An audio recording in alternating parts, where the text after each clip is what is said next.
Historia de la filosofía, por Giovanni Fornero. Volumen 4, 100, parte octava. La filosofía contemporánea. Tomo 1, capítulo 4. Filosofía y ciencias humanas. El estructuralismo. 964. El último Althusser.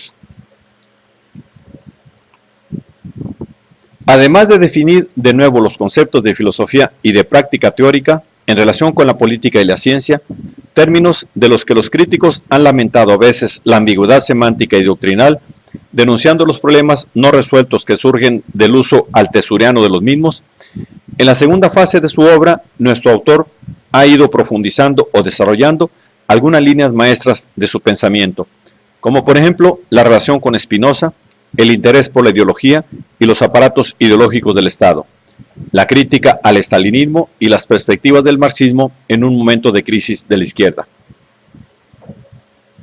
Ya en Leer el Capital, Althusser había exaltado a Spinoza como uno de los grandes filósofos de la historia, viendo en él, más aún que en los estructuralistas, el teórico de la causalidad estructural.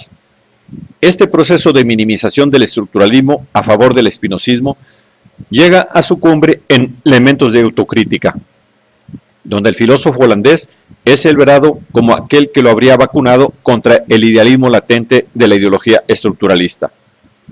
Si no hemos sido estructuralistas, podemos ahora confesar por qué. Hemos sido culpables de una pasión, por otra parte, muy fuerte y comprometedora. Hemos sido espinocianos. Salvo raras excepciones, nuestros queridos críticos, penetrados de su convicción y roídos por la moda, no lo han sospechado. La facilidad los ha condenado. Era tan simple hacer el coro y gritar al estructuralismo. El estructuralismo acorta los caminos, y puesto que no se encuentra en ningún libro, todos pueden charlar de él. Pero Spinoza hay que leerlo, y saber que existe aún hoy en día. Para reconocerlo, es necesario conocerlo por lo menos un poco.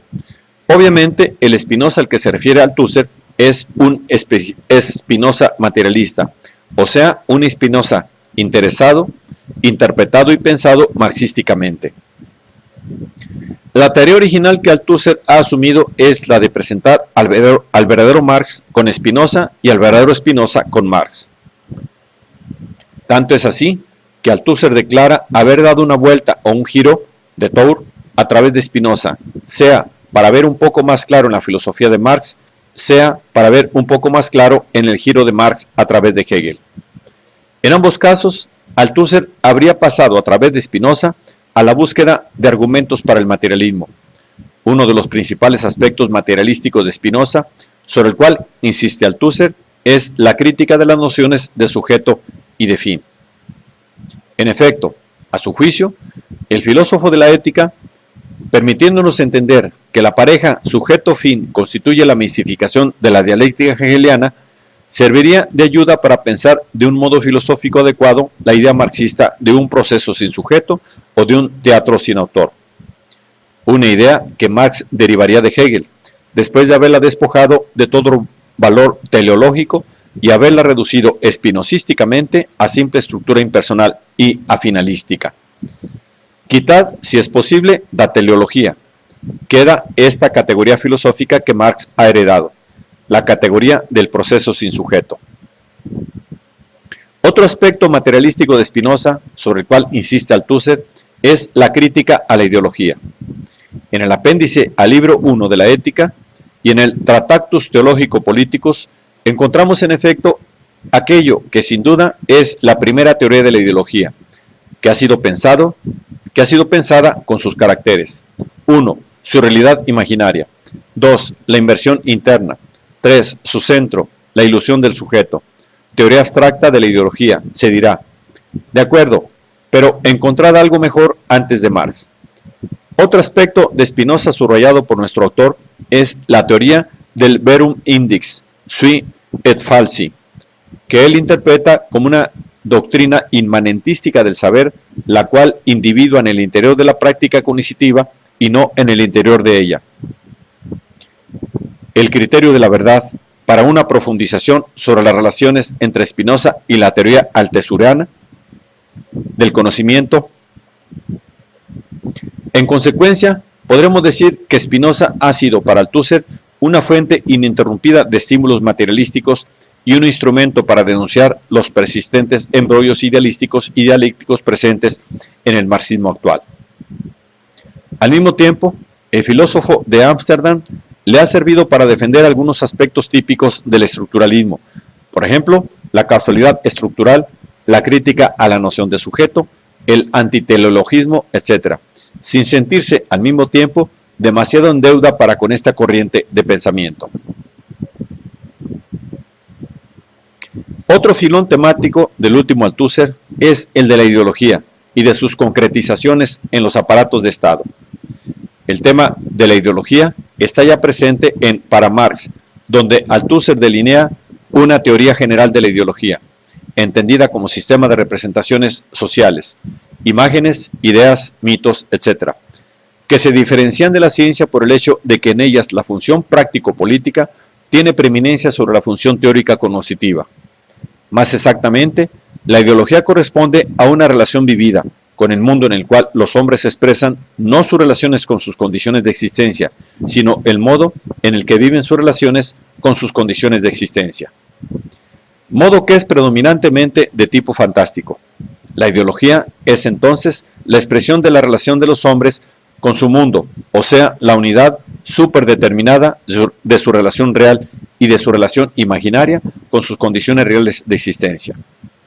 En otras palabras, puesto que en la ideología la relación real está inscrita inevitablemente en la relación imaginaria, la ideología aparece en síntesis como una relación imaginaria con las propias condiciones reales de existencia. Esta definición también se repite explícitamente en Ideología y aparatos ideológicos de Estado, que sin embargo insiste de un modo más acentuado sobre el elemento imaginario que sustancia las representaciones ideológicas. Las ideologías no son construcciones consistentes y deliberadas, sino estructuras que se imponen sobre la mayor parte de los hombres sin pasar a través de su conciencia. En otras palabras, representan objetos culturales percibidos, aceptados, sufridos, que actúan sobre los hombres a través de un proceso que se les escapa. Como tales, las ideologías forman parte orgánica de cualquier totalidad social. En efecto, puntualiza nuestro autor, el hombre es por naturaleza un animal ideológico. Y las sociedades humanas diferencian la ideología como el elemento y la atmósfera misma indispensable para su respiración, para su vida histórica. Solamente una concepción ideológica de lo real, añade Althusser, ha podido imaginar sociedades sin ideologías y admitir la idea de un mundo en el cual la ideología, y no esta o aquella ideología, desapareciera sin dejar huella, para ser sustituida por la ciencia. En cambio, según Althusser, ni siquiera una sociedad comunista puede dejar de tener una ideología, puesto que esta última, bien lejos de ser una aberración o una excrescencia contingente de la historia, constituye, al igual que la economía o la política, un hecho necesario de toda formación social.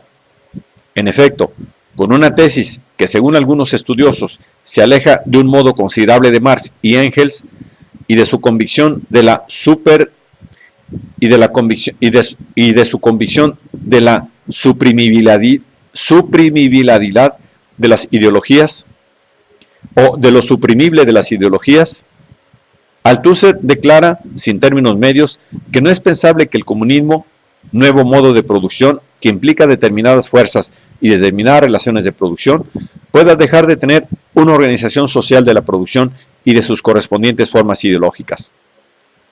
La diferencia entre una sociedad clasista y una sin clases reside simplemente en el hecho de que en una sociedad clasista la ideología es el relé a través del cual el elemento en el cual la relación entre los hombres y sus condiciones de existencia se regula en beneficio de la clase dominante. Mientras que en una sociedad sin clases la ideología es el relé a través del cual el elemento en el cual la relación entre los hombres y sus condiciones de existencia es vivida en beneficio de todos los hombres. Esta teoría de la ideología forma el entramado sobre el cual ha trabajado Althusser en los escritos sucesivos para Marx, aportando a ella una serie compleja de investigaciones teóricas que implican temas y problemas diversos, como por ejemplo la ideología de las ideologías, los usos aún inadecuados del concepto de ideología presente en el mismo Marx, las relaciones ideología-ciencia, las tendencias y las razones ideológicas, las conexiones entre la ideología y la categoría de sujeto, etc. Entre las diversas ramificaciones del discurso de Althusser sobre la ideología, la más importante es la relativa a los aparatos ideológicos del Estado. Según el filósofo francés, cualquier formación social, para existir, debe, al mismo tiempo en que produce, reproducir las condiciones de su producción, o sea, las fuerzas productoras y las relaciones de producción. En particular, la reproducción de la fuerza trabajo, centro propulsor de la sociedad, no requiere solamente una reproducción de su cualificación técnica, sino al mismo tiempo una reproducción de su sumisión a las reglas del orden constituido. Ahora bien, en la reproducción de tal sumisión piensan sobre todo el Estado y sus aparatos. Proponiéndose añadir algo a la teoría marxista clásica del Estado, Althusser, además de diferenciar entre el poder del Estado y su posesión y el aparato del Estado, subdivide este último en dos cuerpos: el cuerpo de las instituciones que representan el aparato represivo de Estado, por una parte, y el cuerpo de las instituciones que representan los aparatos ideológicos del Estado, por otra. El aparato represivo del Estado comprende el gobierno, la administración, el ejército, la policía, los tribunales, las prisiones, etc. Los aparatos ideológicos del Estado comprenden la iglesia, la escuela, la familia, los partidos políticos, los sindicatos, la información, la cultura, etc. El aparato represivo del Estado, que a partir de ahora llamaremos ARE, se diferencia de los aparatos ideológicos del Estado, que a partir de ahora llamaremos AIE.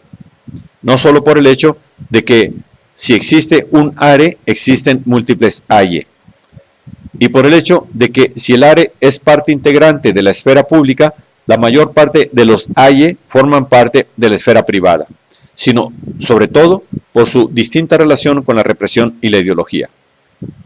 Según Althusser, todos los aparatos del Estado funcionan a un tiempo con la represión y con la ideología, con la diferencia de que el aparato represivo del Estado funciona predominantemente con la represión, mientras que los aparatos ideológicos del Estado funcionan predominantemente con la ideología. Los clásicos del marxismo, observa nuestro autor, han insistido justamente sobre el ARE, pero no tanto sobre los AIE. En consecuencia, ha llegado el momento de ocuparse adecuadamente de ellos, recorriendo hasta el final el camino trazado por el autor de los cuadernos de cárcel. Gramsci, por lo que sabemos, es el único que se ha adentrado por el camino que nosotros indicamos. Ha tenido esta idea singular, que el Estado no se reduce al aparato represivo del Estado, sino que comprende, como decía, un cierto número de instituciones de la sociedad civil, la iglesia, la escuela, los sindicatos, etc. Gramsci, desafortunadamente, no ha sistematizado estas instituciones, que se han quedado en la fase de apuntos agudos, pero parciales. En efecto, puesto que los AIE forman parte orgánica del dominio de la clase y representan una de las condiciones de fondo de la reproducción misma del capitalismo, todo análisis auténticamente marxista de la sociedad no puede dejar de tomarlos en consideración. Tanto más cuanto el concepto de AIE es científico y materialístico, en cuanto permite un análisis no ideológico de las ideologías, que son consideradas a partir de su modo de intervención en la práctica social. En el mundo precapitalista, el aparato ideológico del Estado, número uno, afirma Althusser, era la Iglesia, que ejercía su dominio sobre la familia, sobre la escuela y en buena parte de la información y la cultura. Tanto es así que toda la lucha ideológica que va desde el siglo XVI hasta el siglo XVIII ha acabado por concretarse en una batalla anticlerical y antirreligiosa, a través de la cual la burguesía ha intentado arrancar a la Iglesia el monopolio sobre los aparatos ideológicos, en particular sobre la familia y sobre la escuela. En realidad, observa nuestro autor, a veces se cree que el aparato ideológico dominante en las formaciones sociales capitalistas no es la escuela, sino el aparato ideológico político, es decir, el régimen de democracia parlamentaria basado en el sufragio universal y en las luchas de los partidos. En cambio, la historia pasada y presente enseña que la burguesía ha podido y puede muy bien contentarse con aparatos de Estado distintos de la democracia parlamentaria, mientras que no puede dejar de ejercer su hegemonía sobre la escuela, que es por lo tanto el verdadero aparato ideológico número uno de la burguesía. En efecto, Ningún aparato ideológico del Estado como este dispone, por otros tantos años, de una atención obligatoria, y sería lo de menos, gratuito, de 5 o 6 días sobre 7 por 8 horas al día, por parte de los chicos que están sometidos a la formación social capitalista.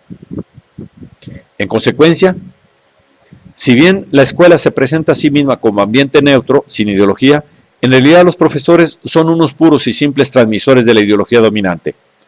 La contestación actual de la escuela, paralela a la de la familia, asume por lo tanto un sentido abiertamente político. El sabor 68esco de estas afirmaciones testimonia cómo Althusser, aún habiendo defendido la interpretación del Mayo francés dada por la dirección del partido y por la Confederación General del Trabajo, acabó por ser más abierto que los otros miembros del Partido Comunista Francés en relación con el movimiento estudiantil y su lucha. Al mismo tiempo, el análisis de Althusser sobre los aparatos ideológicos del Estado aparece como ortodoxamente y monolíticamente marxista, y bien lejos de las más articuladas meditaciones sobre el poder que en aquellos años estaba difundiendo una parte del gauchisme intelectual francés, comenzando por Foucault.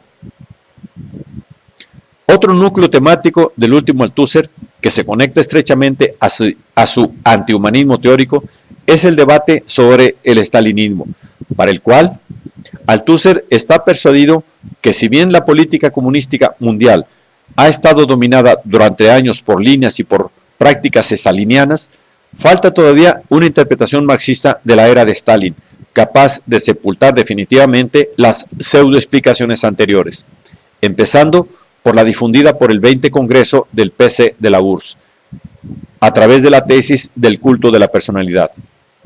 Según nuestro autor, tal fórmula, por otra parte, inencontrable en la teoría marxista, representa un pseudoconcepto mistificante, que aún designando unos hechos reales, los abusos, las violaciones de la legalidad socialista, etc., no explica nada de sus condiciones y de sus causas efectivas, en cuanto se conecta con buscar las razones del estalinismo, o mejor, de aquello que Althusser prefiere llamar desviación estaliniana, en ciertos defectos de las prácticas de la superestructura jurídica, sin poner nunca en cuestión el conjunto de los aparatos del Estado que constituyen la superestructura, el aparato represivo, los aparatos ideológicos, por lo tanto el partido, y sobre todo sin tocar nunca la raíz, las contradicciones en el proceso hacia la construcción del socialismo, y en su línea, esto es, sin tocar las formas existentes de las relaciones de producción, las relaciones de clase y las luchas de clases. Por lo demás, tal como se nos ha revelado, circunscrita solo a violaciones de la legalidad socialista, la situación estaliniana, más allá de las clásicas reacciones anticomunistas y antisoviéticas, podía provocar solamente, observa Althusser, dos tipos de efectos: o una crítica de izquierda que habla de desviación y que se confía, con el objeto de definirla, a la búsqueda correcta de sus clases históricas fundamentales, las cuales no residen en el nombre o en la personalidad, sino en las relaciones de producción, en las luchas de clases en la URSS y en la superestructura. Un tipo de crítica, en fin, que no habla solamente del derecho violado, sino también de los motivos profundos, socioeconómicos e ideológicos de la violación. O bien, una crítica de derecha, que se limita a ciertos aspectos de la superestructura jurídica y opone el hombre y sus derechos, o bien los consejos obreros al despotismo de Stalin y de la burocracia maniobrada por él. Interpretación esta última que ha estado acompañada por parte de distintos intelectuales de izquierda de una recuperación del Marx humanista y precientífico. Se arrancó otra vez a los socialdemócratas y a los clérigos que habían tenido hasta aquel momento el monopolio prácticamente garantizado el aprovechamiento de las obras juveniles de Marx para obtener una ideología del hombre, de la libertad, de la alienación, de la trascendencia, etc., sin preguntarse si el sistema de estas nociones era idealista o materialista, si esta ideología era pequeño burguesa o proletaria. Althusser opina, en cambio, que ya ha llegado el momento de hacer una crítica cerrada de la crítica de derecha y hacer triunfar la interpretación de izquierda, hasta entonces en minoría, es más, oficialmente inexistente. Las cosas están así. En la práctica solo se ha oído una crítica, la segunda. Limitando su propia interpretación de izquierda a una hipótesis esquemática, Althusser estima que la desviación staliniana puede ser considerada, teniendo en cuenta las diferencias debidas a la particular coyuntura rusa e internacional, como una especie de revancha póstuma de la Segunda Internacional y de su forma mentis, economística. Según nuestro autor, humanismo y economicismo representarían las dos desviaciones burguesas típicas y complementarias del marxismo científico. La desviación economicística staliniana nacería de la sobrevaloración de las fuerzas productivas respecto al cambio de las relaciones de producción, o sea, a la idea errónea según la cual primero se debieran construir las bases materiales del socialismo y solamente a continuación se debería poner en marcha la transformación revolucionaria de las relaciones sociales, que se habrían adecuado fácilmente a la nueva fase alcanzada por las fuerzas productivas. Puesto que Althusser, en esta búsqueda de una salida del estalinismo hacia la restauración de una ortodoxia marxista-leninista, toma polémicamente las distancias ante las organizaciones trotskistas. Estas últimas lo han acusado rápidamente de explicación estalinista del estalinismo. La hipótesis de Althusser ha encontrado al fin un desarrollo creativo en Charles Bettelheim, el cual, en su obra de 1974, tiene presente también la Revolución China. Otra constelación de problemas afrontados por el último Althusser se refiere a la crisis del Partido Comunista Francés y más en general a la del marxismo mundial. Por cuanto se refiere al primer punto, Althusser, después de la quiebra política de unidad de las izquierdas institucionales francesas, publicó en Le Monde de 1978 una serie de artículos fuertemente críticos hacia el partido. En estos escritos, muy pronto escogidos en un volumen de París 1978, Althusser renunció abiertamente a los aspectos antidemocráticos, represivos y militares del Partido Comunista Francés, señalando ante todo la prohibición por parte de la dirección de abrir cualquier tribuna libre. Más allá de los numerosos análisis particulares, siempre puntuales y documentados, Althusser se muestra convencido de que el retraso de la dirección del partido en relación con las masas es debido, en definitiva, a dos causas. Por una parte, el abandono de los principios marxistas del análisis concreto de las relaciones de clase y a la influencia de la idea burguesa sobre el partido, sobre su concepción de la teoría, sobre la propia práctica política por la otra. A pesar de esta amarga polémica con el partido francés, el Partido Comunista Francés, el último Althusser, por lo menos el de los documentos escritos, precedentes a la caída psíquica, siguió alimentando una confianza sustancial en el socialismo y en la doctrina de Marx, aún mostrando, a diferencia de los intelectuales del periodo, una franca y sufrida clarividencia por lo que se refiere a la crisis general del marxismo en cuanto a teoría y práctica de la revolución mundial. En la voz Marxismo de la Enciclopedia Europea, él escribe, en efecto: ser materialistas hoy significa, ante todo, entender que vivimos en una situación que nos impone y nos consiente trazar un primer e incompleto balance del pensamiento de Marx, de sus lagunas, de sus contradicciones y de sus ilusiones. El gigantesco desarrollo de la lucha de la clase obrera y popular en el mundo y en nuestros países, su virtualidad sin precedentes en respuesta a la ofensiva imperialista, han hecho estallar finalmente, con toda su evidencia, la crisis general del marxismo, en sus contradicciones, en sus dificultades y en sus dramas. Y es una crisis ideológica, político, teórica. La explosión de esta crisis ha sido bloqueada e impedida por las formas dogmáticas del Estado staliniano, que abocaba a la condena y al aislamiento político a aquellos que querían afrontarla. El hecho nuevo, de considerable alcance, es que las formas de este bloqueo están en proceso de desmembramiento y que los elementos de la crisis se vuelven, aún en su dispersión, reconocibles por las masas populares.